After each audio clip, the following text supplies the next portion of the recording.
Beware of the wishy-washy positives and the militant mediocres. Both are a species of NIOP, and either can destroy the positive program you are feeding to your computer. Indeed, these two species pose a more insidious threat than does canned negativism. Canned negativism can at least be readily recognized. But the wishy-washy positives and the militant mediocres are more difficult to spot. The best way to identify a wishy-washy positive is to compare him to a person who is militantly positive. The militantly positive person might say something like, "It's a great day and I feel great." The wishy-washy positive might say, "It's a great day, considering." The difference between the two perspectives can make all the difference in the world. The person who is militantly positive is constantly programming and reinforcing himself for success. But the wishy-washy positive is constantly canceling out his positive assertions with negative assertions. There are degrees of wishy-washy positives. On one extreme is the person who says, "I feel great, considering." On the other extreme is the person who says, "That's a good idea, but let's be realistic." Each in his own way can pull the militantly positive person down, and each militantly positive person must guard against becoming a wishy-washy positive. Suppose we scored points on either side of the spectrum. Positive affirmations equal 1 point, negative affirmations equal -1 point. By such a system, wishy-washy positives are walking zeros. They keep canceling out whatever positive programming they may, by accident, do upon themselves with counterbalancing negative assertions. But perhaps an even greater threat is the militant mediocre. This is the person who actually gets angry at you for maintaining a positive frame of reference. Worse yet, he may regard you as some sort of flighty bimbo because you refuse to be as depressed and pessimistic as is he. The militant mediocres actually get angry at success, especially someone else's. They are hell-bent on the notion that you should put in your time, collect your pay, go home, and not make waves. Ask a militant mediocre how long he's been working at his current job, and he's likely to respond by saying, "Ever since they threatened to fire me." To the militant mediocre, striving for success, rather than being a sign of strength, is a sign of weakness. To him it is a patentable form of immaturity, and he remains continually intent upon reminding you that what you're doing can't possibly work. If you're about to earn a larger income, he'll tell you why money complicates life. If you're about to buy a bigger car, he'll tell you how his compact gets better gas mileage. And if you're about to buy that great big home you've worked so hard for, he'll tell you why he prefers his one-room apartment. It's easier to clean. In fact, no matter how great the cost they must incur, no matter how great the inconvenience they must suffer, we may unquestionably, absolutely count upon militant mediocres to try to destroy our confidence. There's good reason for why they should become so angry at our success. Our success and our attempts to reach success are direct contradictions to the perceptions that they find so comfortable. The smiling overachiever who is intent upon his own projects and undeterred by the criticism of those around him represents, to the militant mediocre, a disconcerting piece of evidence that he has rationalized away his life. By being on guard for the wishy-washy positives and the militant mediocres, we can recognize their presence and intent and prevent their input from interfering with, or worse, canceling, our own positive input. We can accept them for what they are. Individuals who never fully accepted the power of purposeful positiveness, and to whom such purposefulness constitutes a genuine threat to their comfortable, although incorrect, perception of the world. We are placed in the position of having to provide our own programmable material for our personal computer. We must seek out and discover new sources of positive input. Input that will help us sustain our goals and consequently help us achieve the things we desire.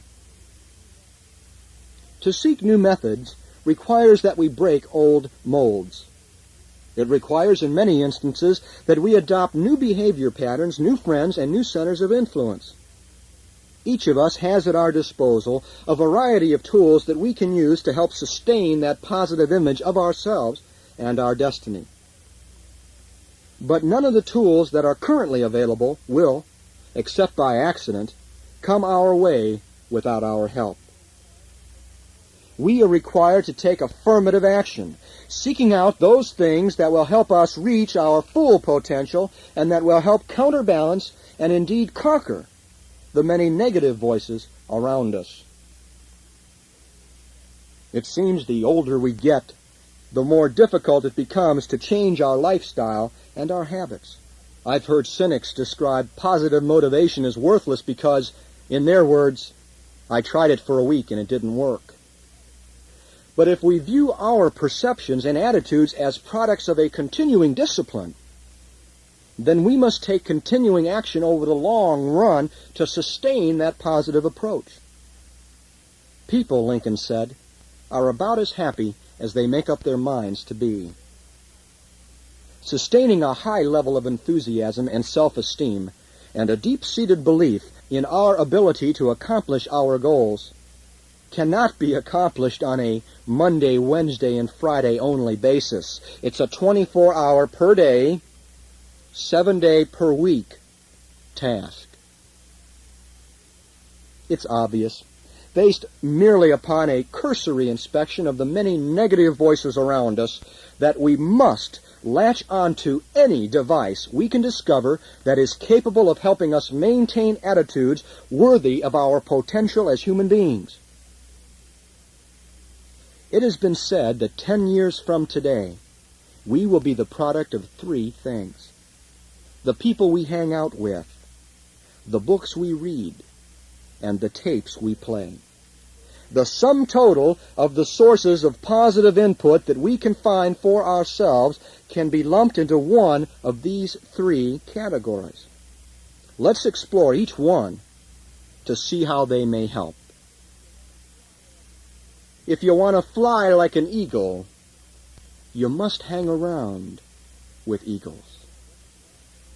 A man or woman who wants to earn, say, $60,000 per year has little to gain in an economic sense by hanging around with those who struggle to earn $15,000 per year.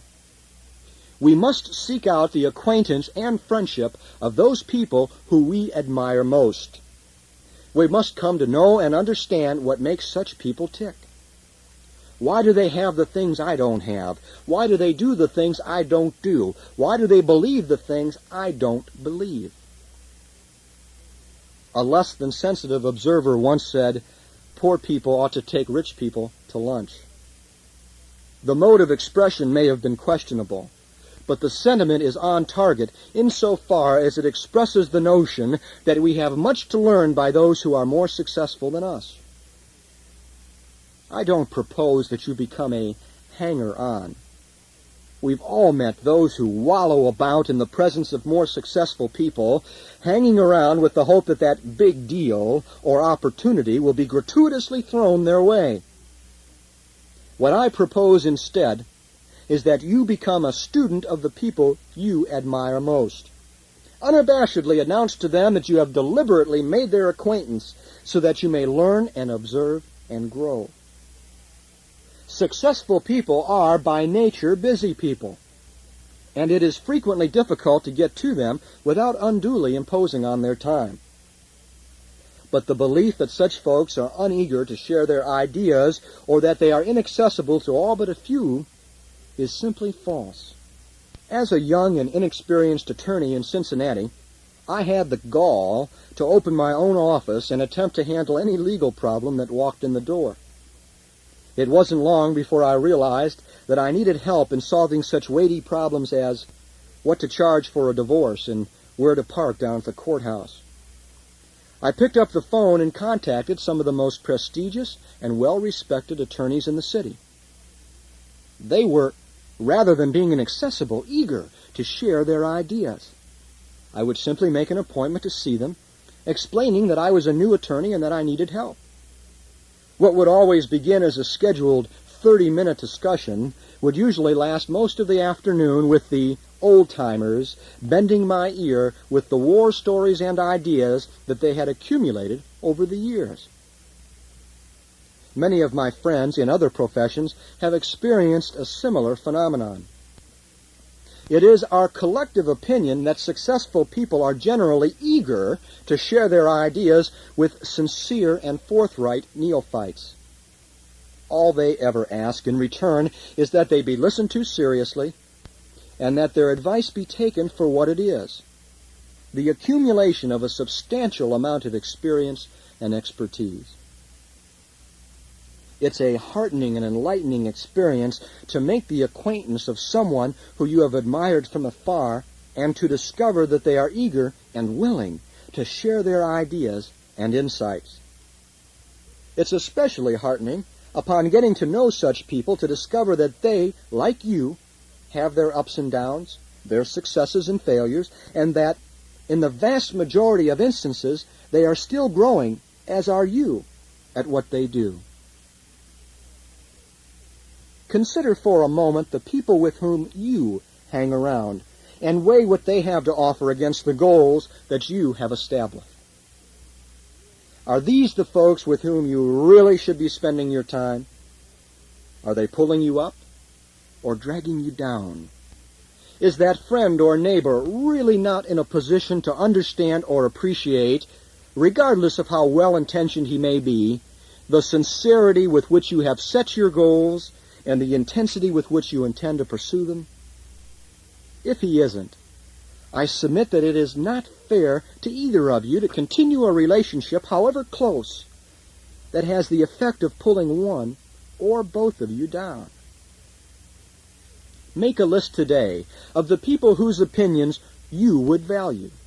Decide upon the acquaintances you would like to make and the questions you would ask those people if you had the chance. Set that list aside for now. In subsequent volumes of our Case Cassette series, we'll discuss the process for converting goals into actual conduct. At that point, you may want to reflect upon the specific things you can do to meet and learn from the people you admire most, and to fly with the eagles. The value of a book is not so much in the words that it contains, but in the thoughts that it provokes. The child who reads a book about outer space, for example, benefits in the long run, perhaps only marginally, from the information contained therein. But more important, he or she benefits by fantasizing about what it would be like to be a voyager in outer space. That same child who daydreamed over the words of a text that described rocket ships might someday pilot such a ship to the outer reaches of the universe. As adults, we have an enormous and broad selection of books available to us. Too often we're content to read merely the headlines on the front page of our paper or to sit mesmerized in front of the boob tube. Yet, by merely picking up a book and paging through it, we can open whole new worlds to ourselves. Regardless of the language in which the book might be written, positive, negative, or academic, books that deal with basic concepts of self-help can be of a special help to us. After all, what's a good idea worth? If we read a book, any book, and it provides us with one good idea, and that one good idea helps us, say, close one additional sale, what's it worth? If we read a book and we obtain one good idea, and that one good idea helps us improve communications with our spouse, what's it worth? If we have books sitting around our home where our children can page through them, and if by doing so they get one good idea, which provides them with just a little more meaning and a little more direction in this often confusing and always competitive world, what's it worth?